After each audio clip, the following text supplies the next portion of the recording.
Setelah kita melihat definisi dari turunan dan bagaimana cara menentukannya melalui definisi, sekarang kita akan melihat beberapa teorema untuk menentukan turunan. Pertama-tama yang kita bisa lihat adalah jika kita punya fungsi pangkat, x pangkat r dengan r-nya bilangan asli, maka turunannya adalah r dikali x pangkat r-1. Di sini bisa dibuktikan dengan definisi dari turunan itu sendiri. Dan nantinya pada akhirnya kita bisa membuktikan juga bahwa teorema ini juga berlaku untuk r bilangan real. Dan sifat lainnya yang dipenuhi oleh turunan adalah turunan bersifat linier.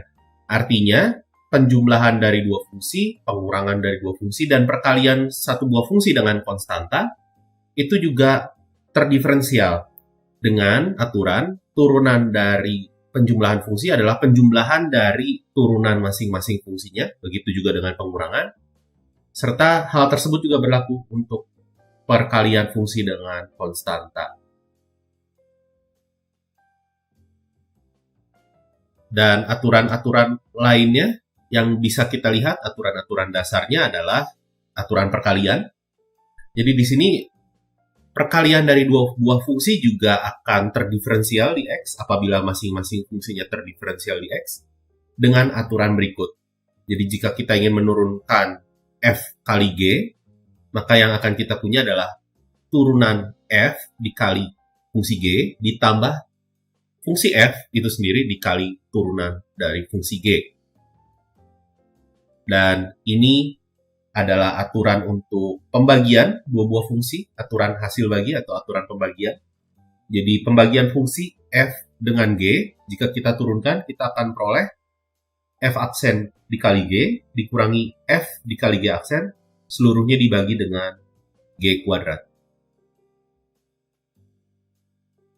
Sebagai beberapa contoh ilustrasinya, kita misalkan yang pertama ini kita punya fx adalah akar x dikali gx dengan diketahui nilai fungsi g di titik 4 adalah 2 dan nilai turunannya adalah 3. Maka jika kita gunakan aturan perkalian, maka kita akan punya turunan untuk fungsi f, yaitu adalah turunan dari akar x dikali gx ditambah akar x dikali turunan dari gx, yang bisa kita sederhanakan menjadi sebagai berikut. Maka dari itu, kita bisa dengan mudah menghitung turunan fungsi f di 4, yaitu kita cukup substitusikan x sama dengan 4. Dan diperoleh hasilnya adalah 13/2. Sebagai contoh selanjutnya, misalkan kita punya kurva berikut, y sama dengan 3 dikali x pangkat 3 dikurangi 4, seluruhnya dibagi dengan x. Dan kita bisa sederhanakan dulu fungsi, maksud saya kurva y ini, menjadi y sama dengan 3x kuadrat dikurangi 4 kali x pangkat min 1, sehingga kita bisa lakukan penurunannya dengan mudah, yaitu dengan menggunakan aturan pangkat yang sebelumnya, sehingga diperoleh turunannya, atau kita bisa tulis dengan y aksen, itu adalah 6x ditambah 4 dikali x pangkat min 2. Maka dari itu kita bisa menghitung kemiringan garis singgung dari kurva tersebut di titik minus 2,14.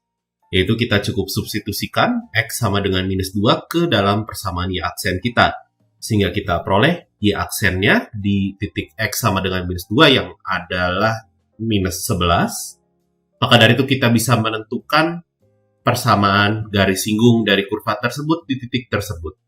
Jadi kita dapatkan y minus 14, ini sama dengan minus 11, seluruhnya dikalikan dengan x tambah 2, sehingga kita dapatkan y sama dengan minus 11x dikurangi 8. Dan satu buah contoh lagi, ini adalah penggunaan aturan pembagian untuk menentukan turunan dari y sama dengan 1 tambah x kuadrat dibagi dengan 1 dikurangi x kuadrat. Jadi kita akan peroleh sebagai berikut. Turunannya bisa dituliskan dengan dy dx.